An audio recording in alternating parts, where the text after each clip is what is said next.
Alright, welcome back guys, and we're going to be taking a look at another game on Prok in the LTTB, and this one's going to be a little bit different, but you know, same map, same tank guys, and this is just what I happen to be playing and the matchmaking I happen to be getting during holiday ops. So we're going to be going to the same spot, and what's cool about this, I'm going to post these videos back to back so that you can see the differences in just one game, right? Like no game is the same. Some can be very similar, but for instance, in this game, what's different is we have a Borisk YOLOing this line, and I'm afraid that I'm going to get lit, so I run away. A Batchat 12T running into the middle, and still, there is one light tank per side. So there's actually a lot of similarities between this game and the replay that you just saw yesterday or 2 days ago or wherever I posted it, guys. But you know, the differences here is that it's tier 10 matchmaking and stuff, and you'll just see like there's going to be a couple differences, but overall, I mean, you'll see my playstyle is still somewhat similar. I'm still trying to spot and do it somewhat safely. You can see I get up here, I get to a point where I spot the WZ, and I know that I'm lit, and I'm going to back down and get back. And this is how I play it. I'm just staying mostly in the back line, right? And I am making passes, but not to an extent that, you know, that the Batchat 12T is doing, because as you can see there, he just got wrecked, and by some luck he would make it out of there, but you know, he didn't. And now we're coming up here, we spot the VK. I know that I'm lit now, so I'm going to come back, and this is how you do it, guys. This is how you outplay light tanks on the enemy team, is you just stay passive at the beginning.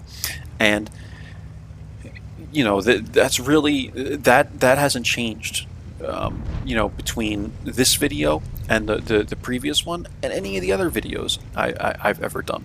So the only thing I'm doing here is just a few different types of scout runs, because I see that there's no one over here, so I'm going to try and get a little more aggressive and just make, you know, a pass up over the train tracks and stuff, trying to see if anyone's over here. And there's the VZ55. Respot him if he was already lit. I wasn't really paying attention, and yeah,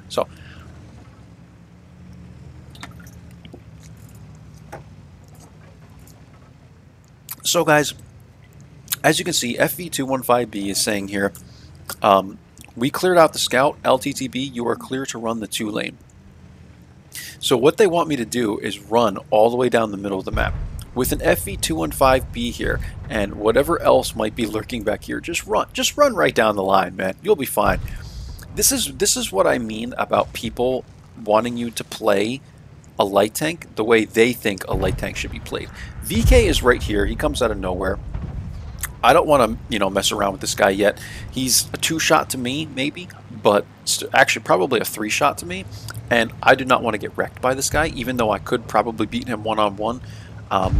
Just not a smart play for me yet, guys. And, you know, again, we are emphasizing, don't listen to other people on the team.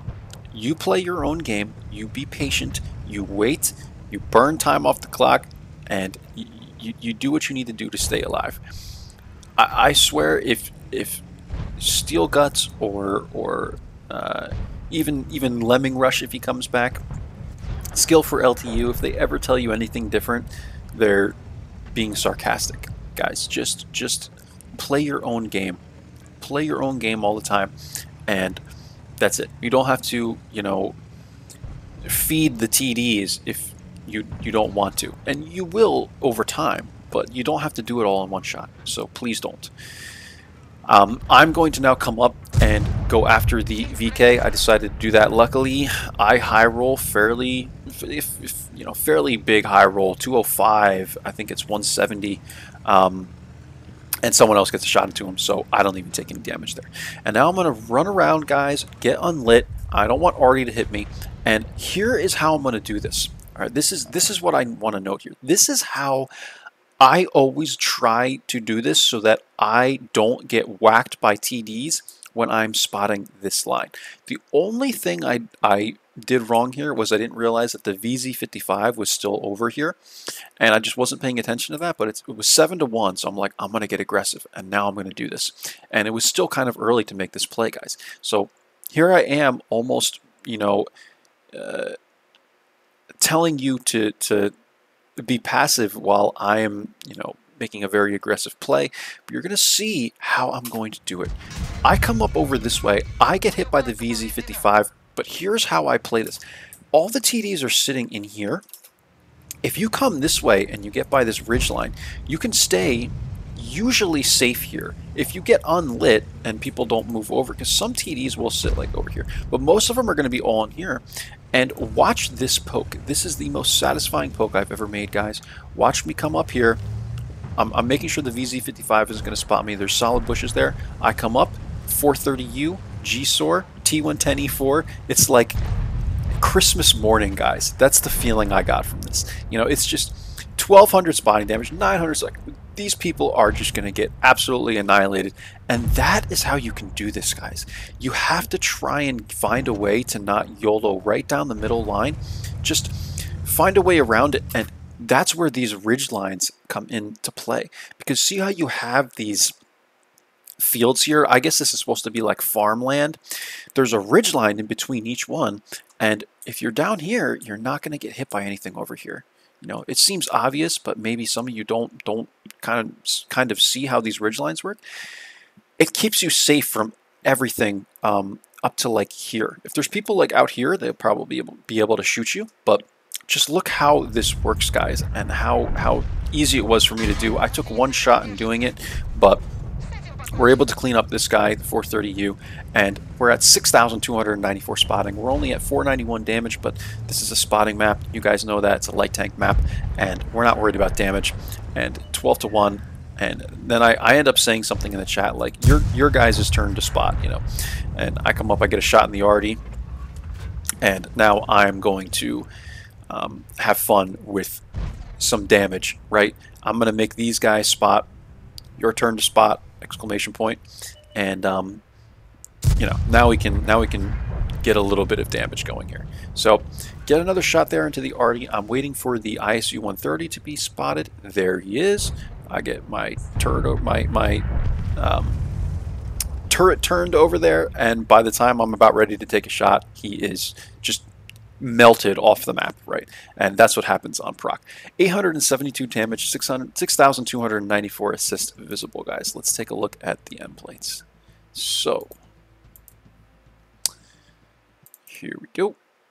I'm going to make this a double feature, guys, because I have another video in the LTTB to show you, and you know, I'm just tired of making so many videos. So got that scout spotter badge again. 872 damage, 1,061 experience, and we did 872, 6691 was the totals. This is something like 7,500 combined, I believe, which is very good, even on Prok, guys. And like I was telling you guys about in the last video, I changed this out to vents, so we have vents and vent purge, and then I run the V-stab and the optics. We are at 484 view range here, 33% concealment, and this is with a good amount of, you know, concealment over here.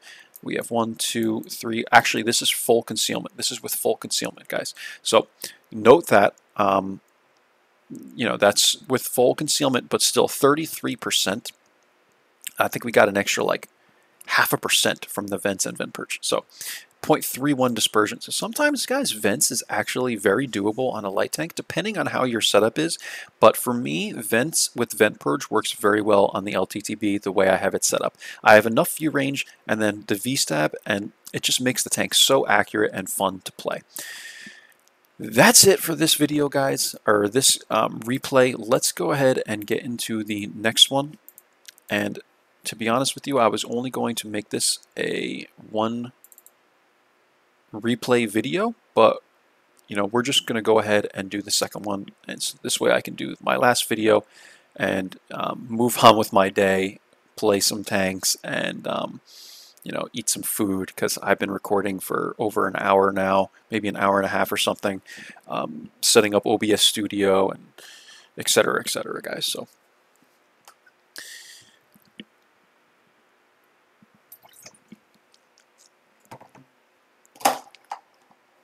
All right.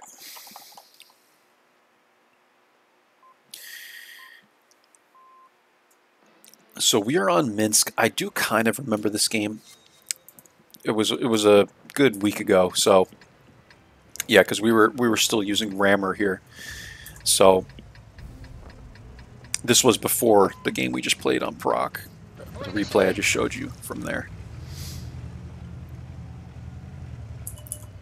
And for this map, what I like to do, and I know I've shown a video on this before, but I come up to this bush here, and the reason I do this is because you'll always spot someone over here. If you get lit, you're safe, but what you can do is take this position, and if someone else does the same thing, you will light them, which in a way is bad, but it's also good, right? Because then you're taking away their spotting too. So here I am. I'm getting a lot of side shots at the Tornwagen over here, and I recall doing like over 3,000 damage in this replay, guys. I think that's what I named it, something like that. And this was a high damage game, so this should be more enjoyable to watch than something on Prok because we're doing a lot of damage and stuff. But yeah, there was a lot of crossfire going on here. So Lanson is here, going to smack a shot into the Lanson, auto lock him. Tornwagen surprisingly isn't looking my direction. I thought he would be. So I'm going to smack a couple more shots into him. Now he's looking my direction. I'm pulling away. And we're at 524 damage. We've gotten 3 shots in already, guys. It's not bad. Tornwagen misses. There's just no way I can hit this. Like, the hold down, these things are monstrous. So it's just not going to happen. Progetto's here. He makes a pretty aggressive poke, I would say, this early on in the game, especially for how good of a player he is. And with that much HP, like, I wouldn't have poked that. There was a T-28 prototype sitting back there and stuff.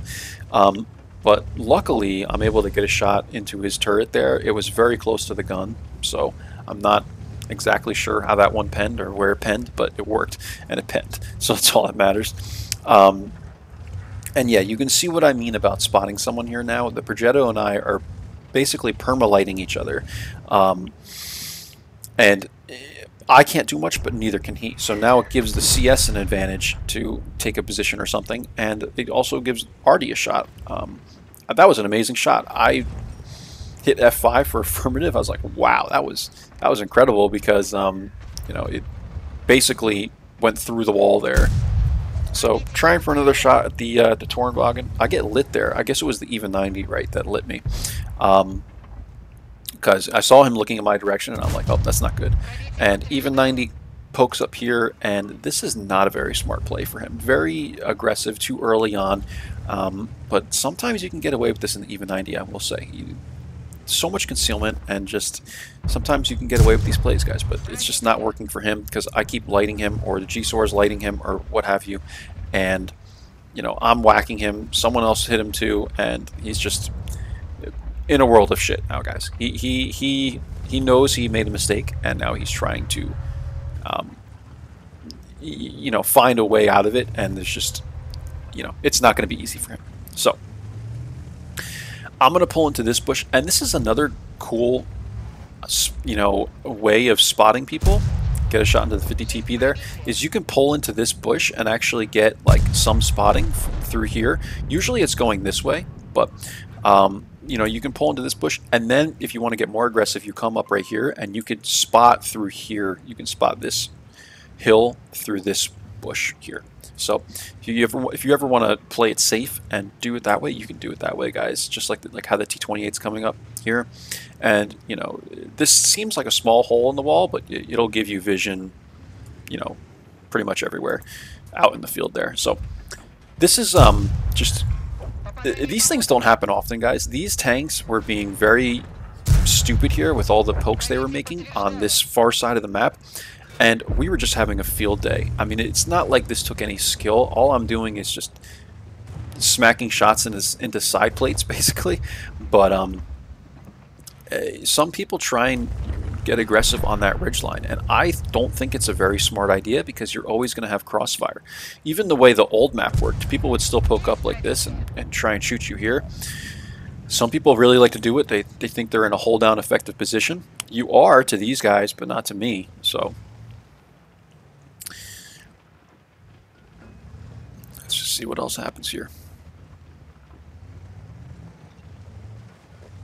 Spotting the Lancin again. Get a shot into him. And just trying to stay safe from the 50 TP, right? Because the 50 TP is probably looking my direction, so I have to be cautious of that. And now he's coming even lower here, down to the, you know, the ridge line there where the water is in the little valley.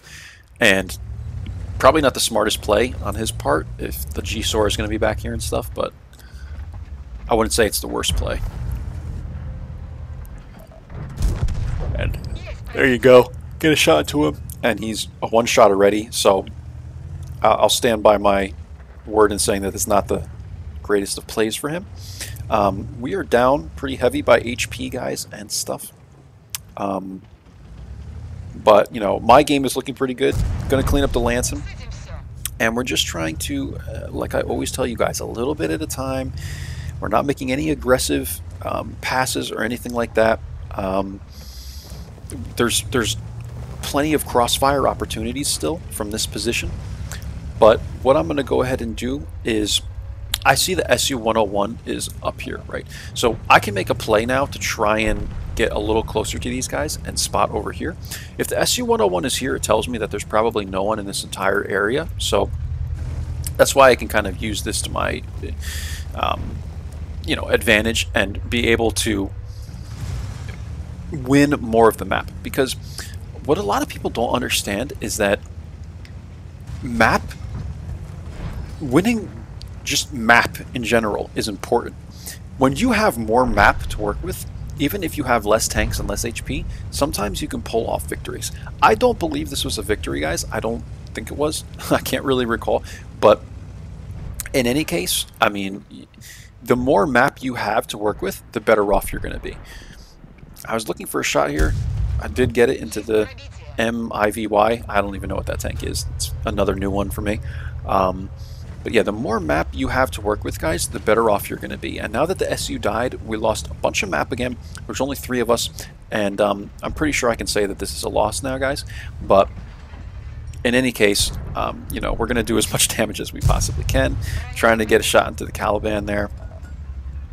And yeah, these are all new tanks for me. I got to take a look at some of these tanks, guys, like the Caliban and this other hold down tank that we're going against. What is it? The MIVY. I don't know what these tanks are. It's a couple holiday ops vehicles or whatever. Tornwagen, you know, these tanks. So they're all new to me. If you guys know anything about these tanks, feel free to comment. But I'm like the worst when it comes to new vehicles in World of Tanks and stuff like that. I just never look at any of the updates or anything like that. I don't follow World of Tanks like you know, Instagram or anything like that. I don't believe, so I just don't keep up with any of this stuff. Get a shot into the Scorpion.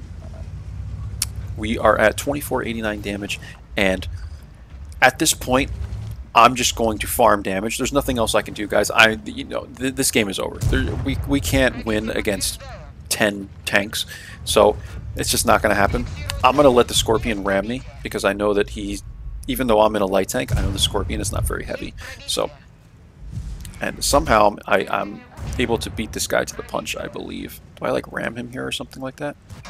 No, he does kill me. I thought I was able to kill him, but is what it is, guys. We did 3,435 damage, 783 assists, and this game wasn't even close. So another thing to emphasize is the holiday ops matchmaking, and you have just witnessed it here. So let's get into the end plates for this one, and I will let you guys go, and I'm going to do this last T54 video and be done with recording videos today.